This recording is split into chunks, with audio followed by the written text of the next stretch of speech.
I'm Sharon. Welcome to my YouTube channel. I thought it would be good to take a moment to discuss the roles and responsibilities of a tutor, a teacher, and a student, a pupil. And it may seem really obvious, but in actual fact it doesn't always pan out quite so obviously as you would think.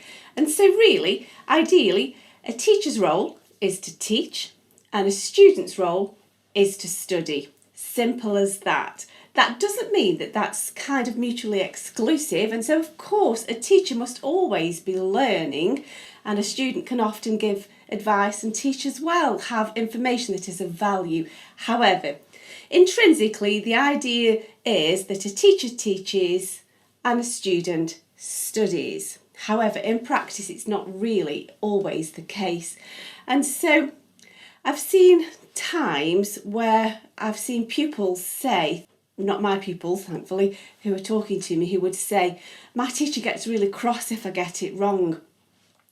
And that's counterproductive because a student will always learn through our mistakes. We all learn through our mistakes, and a teacher must be patient and willing to offer advice and tuition in lots of different ways. You need to have a flexible working knowledge of your subject so that you can offer tuition from different angles. We all learn differently, and if you can present the information in different ways, some people will learn mathematically. So they will just literally read this blob is E, this blob is F, and literally translate that to the music. And if that's the way you are best learning, we all must do that to a point, but some people will just do that. Whereas other people will perhaps learn more visually and see, for example, line, space, line as notes going up and down in step, whereas line to line or space to space are sort of hopping over, kind of leapfrogging, and you'll see the spatial awareness. The difference between the notes is a better way of quickly reading passages of music. Or perhaps you will be accustomed to learning things in chord structures, and so if you can see that this whole bar is built around a C major arpeggio with little in between weaving bits and bobs, and so there are lots of different ways of approaching music, and it's a teacher's responsibility to find the best ways for their pupil to learn. And so if a student doesn't understand something or doesn't get something right, it can't be good teaching practice to just get cross. So of course I only have perhaps one side of the story. Did the teacher really get cross? I don't know, but I can imagine that sometimes that would happen. And so that's not helpful tuition. And so again, on the other side of the coin, I've seen where teachers are offering excellent advice and the student just isn't listening, isn't practicing, isn't learning, isn't taking on board any advice, is overconfident in their own ability to just know it all and not take on any advice or criticism, constructive criticism. And again, that's not helpful. And so if you've got the teacher who will teach, the student who will study, that is the best connection. You're going to get the strongest combination, and that's where we're going to get the best results. Also, I think I've seen perhaps where teachers perhaps don't teach but just fill half an hour, and so it can't be helpful to just fill half an hour lesson slot with one piece and then the next week move on to something completely different and fill another lesson slot with another piece. And there's no programme of study, there's no build-up of knowledge, there's no extending of skills and building of repertoire thoroughly. It's just filling half an hour. Sometimes it's good to kind of have a bit of a chop and a change, but it's not just a matter of filling a half-hour tuition slot. And again, if a student doesn't practice what's been set before them, ready for the next lesson, and doesn't take responsibility for the learning, a teacher can teach, a teacher can guide, but a teacher can't do the learning for you. A student's responsibility is to study. if you get stuck in that study, if you need some help, yes, of course, a teacher will guide and steer you, but we cannot learn it for you. And so if you don't practice and if you don't take on board what's been mentioned to you in your lesson time, you're not going to progress. And it's a thoroughly unsatisfactory situation for everybody involved then, isn't it?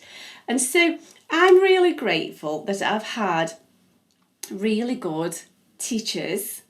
I don't think I've always been the best student, you know. There's room for manoeuvre, I think, there. And so, you know, tomorrow's a new day and you just pick up and get practicing again. And so if you think you're not perhaps getting the best out of your lessons, you've got to ask why that is. And so if you've got a good teacher, and there are a lot of good teachers out there, don't be too quick to consider it's your teacher's fault. However, maybe you're not getting the best for what you need sometimes. But the best thing is to look at yourself first of all and think, if I'm not really getting what I need, if I'm not making progress, why is that? And I know from my own experience, the reason will be I'm not doing as I've been told. I'm not taking on board criticism as thoroughly as I can do. You know, I can work harder. It's my responsibility to do the learning where I'm the student. And it seems really, really obvious.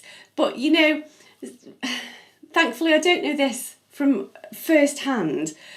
But I hear of stories where, you know, if a student thinks they've watched Pitch Perfect 100 times or Fame or I don't know, Glee, I don't know these programmes, but, you know, just watching inspirational movies is not going to make you a brilliant musician.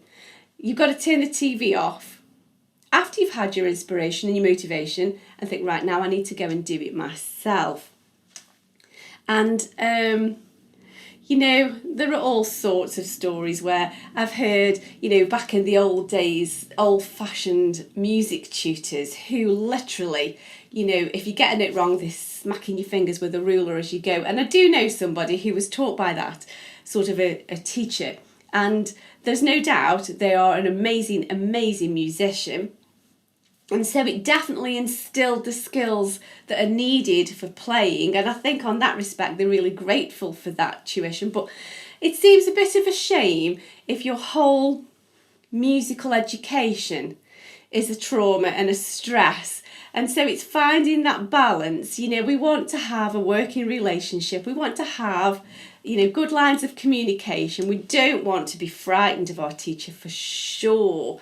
However, there is that sense of appreciating and respecting authority without being terrified. We don't want to be frightened of our teachers. And I've said this before, and I'm so grateful that my piano teacher is now one of my closest friends, and I'm so grateful.